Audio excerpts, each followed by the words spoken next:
For the little t-shirt, and this is a size 3, I think, so it's not a older girl size, it's a smaller size. And therefore it's a little harder to do because you have less room to work with. I can't actually hoop the fabric, the t-shirt, and the stabilizer together because there's the neckline and the armhole, and that makes it awkward right here in this area. The hoop is actually there.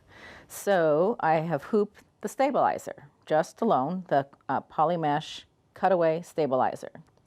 And I'm placed the design where I think it's kind of cute. Let me just see where it is in relationship. That's the center of the design according to how it's stitched. And this is the hoop.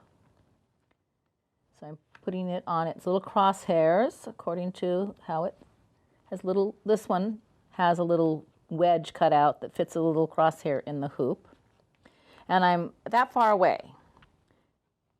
And the sewing machine will allow me to move the hoop position. So I'm going to let it be like that because I don't want to get into more of the armhole. The design is close to the side of the hoop, so I'm going to move the whole design over in the hoop on the machine. Right now, if I embroidered, I'm embroidering all the way through the back of the t-shirt at the same time as embroidering. So just going to take a few seconds here and get this pinned pretty firmly.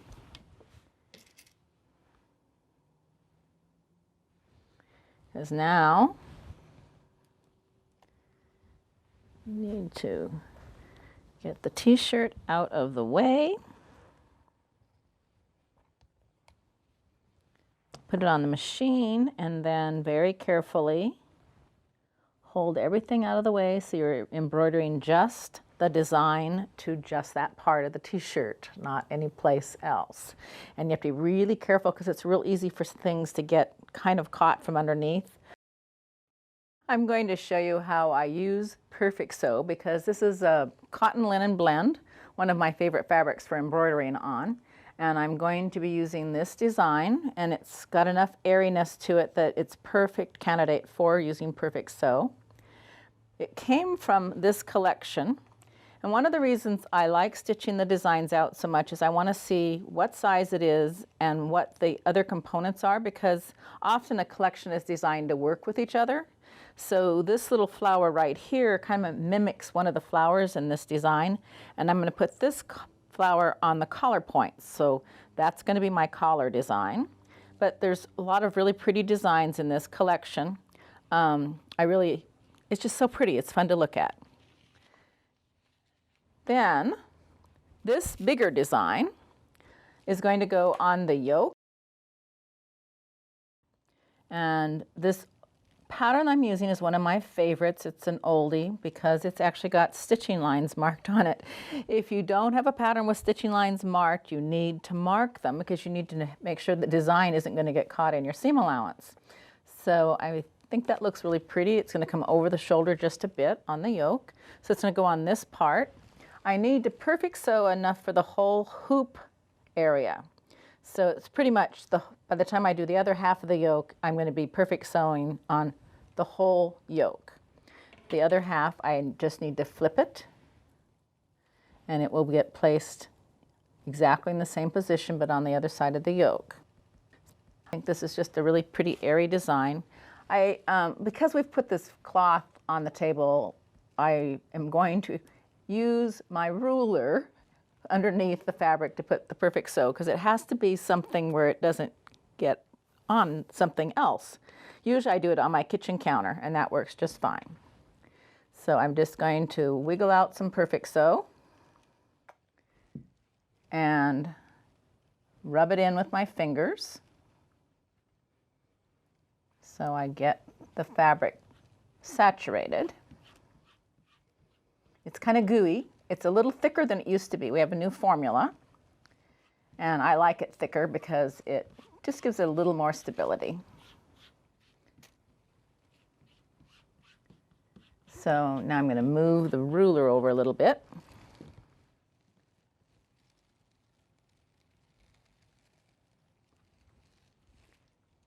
And do the other part of the yoke area.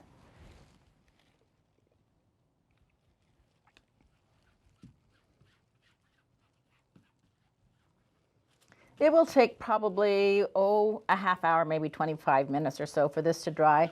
Sometimes I pin it over a chair and put the chair over a heat register so it dries faster. That works really well in the winter, not so good in the summer when it's hot. So that's the yoke area. And now I need to place my designs. I have the stitch out, and then I went to the copy machine and made 2 more copies on paper. So I can place designs in a line. You can make as many copies as you want, but at least you have this way a really good idea of what it's going to look like when they're all put together. So I want to mark the center. Bring the 2 side seams together. And that's my center front. Just going to crease it.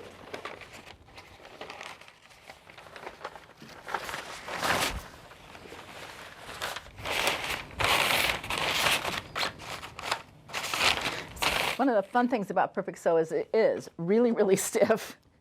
Now, do I want to have the design centered, or do I want to have more? I think I'll center the front one and then kind of overlap. Whoops, that's my tape. See where this lands on the relationship to the side seam, almost over the side seam. So I'm going to overlap the design, the paper and fabric. The ribbons won't meet, but I'm going to make the ribbons about, 1.5 inches apart from each other. Let's see what that looks like.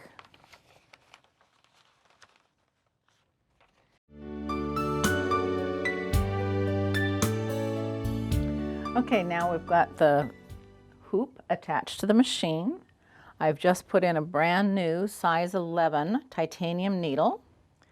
I made sure that the bobbin case was totally clean. You want to always start with a clean machine because sometimes just a little bit of lint won't let the bobbin indicator tell you that you're running out of thread. My designs are on a memory stick, so I'm going to put that in the side of the machine.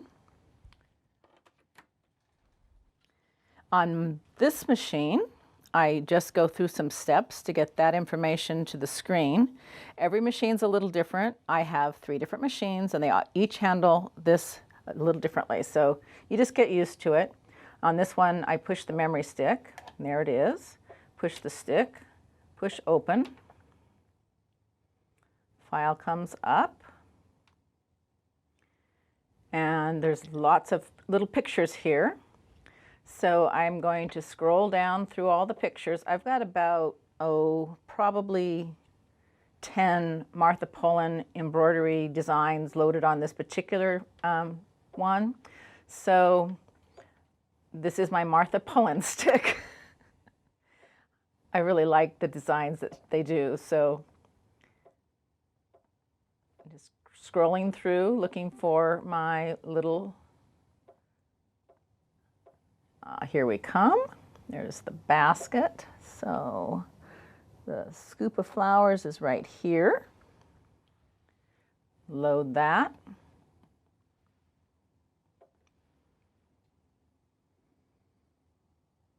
And it will tell me the hoop size that I can use. It came up automatically with the hoop I actually have on there, so I'm good. Now, it's designed to come down like this, but I want the cascade at the row of flowers at the top. So I'm going to flip it. Now it's where I want the flowers to be.